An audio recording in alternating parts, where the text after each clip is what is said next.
এই মুহূর্তে big breaking update.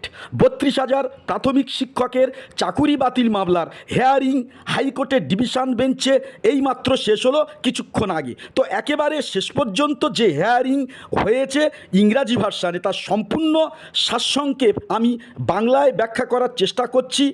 শেষ পর্যন্ত ভিডিওটি ওয়াচ করবেন। তো হাইকোর্টের অনারেবল জাস্টিস তপব্রত চক্রবর্তী হেয়ারিংয়ের একেবারে শেষ পর্যায়ে সম্পূর্ণরূপে মেজাজ হারিয়ে ফেললেন রাজ্য সরকারের এজি অর্থাৎ অ্যাডভোকেট জেনারেলের প্রতি। এক প্রকার হজম করার মতো কিন্তু নয়। তো আজকের কেবলমাত্র রাজ্য সরকারের পক্ষের উকিল ও পর্ষদের পক্ষের উকিলের বলার সুযোগ দেওয়া হয়েছিল হাইকোর্টের ডিভিশন বেঞ্চে।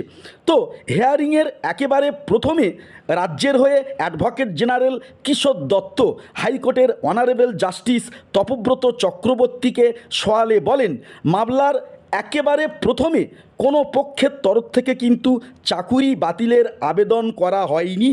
মামলাকারীদের মূল আবেদন ছিল যেহেতু প্রশিক্ষণহীনরা চাকরি পেয়েছেন, তাই একইভাবে চাকুরি প্রার্থীদের অনুরূপভাবে চাকরিতে সুযোগ করে দেয়া হোক।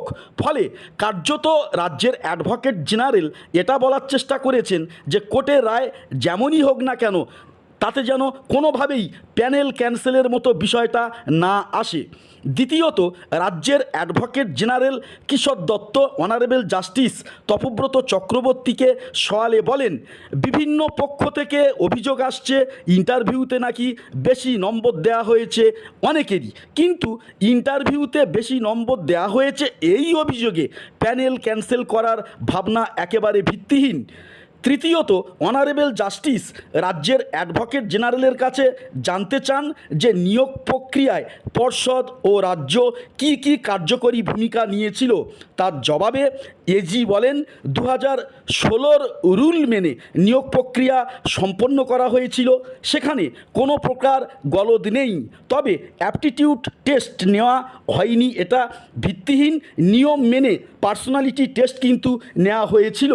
তারপরও স্রেফ হাতে গোনা কয়েকজনের দাবির ভিত্তিতে নিয়োগ প্রক্রিয়া যে সন্দেহ প্রকাশ করা হয়েছে, পুরো নিয়োগ প্রক্রিয়ার বিরুদ্ধে যে চ্যালেঞ্জ ছুড়ে দেওয়া হয়েছে, এটা কার্যগত দিক দিয়ে দেখলে একেবারে ভিত্তিহীন এবং প্রমাণহীন।